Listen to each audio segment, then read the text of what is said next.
కోతి కుక్క ఫన్నీ కథ.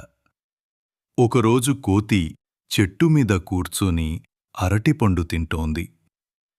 కింద కుక్క నిలబడి నోరూరిస్తూ పండ్లకోసం ఎదురుచూస్తోంది. కుక్క అన్నది, అయ్యో కోతి, నాకు కూడా ఒక పండు విసరమ్మా, ఎంతకాలంగా పండ్లు తినలేదు. కోతి అల్లరి చేస్తూ, అబ్బే, నువ్వు పండ్లు తినడానికి పనికిరావు, నీకు ఎముకలే బాగుంటాయి. కుక్క కోపంగా మురిగింది.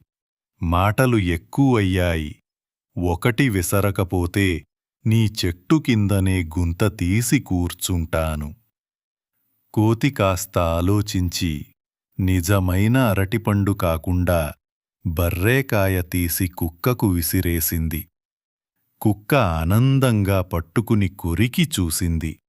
ఛీ, ఇది పండు కాదు, బర్రేకాయ అని నాలుక విరిచేసింది. కోతి చెట్టుపైన గట్టిగా నవ్వుతూ చెప్పింది, అదేంటో, నీకు కూడా ఫన్నీ జోక్ వేశాను. కుక్క కూడా వెనకాడకుండా గ్రామం నుంచి పెద్ద ఎముక తెచ్చి కోతికి విసిరేసింది. కోతి దానిని కొరికి చూశాక పళ్ళు నొప్పి వచ్చి కేకలు వేసింది.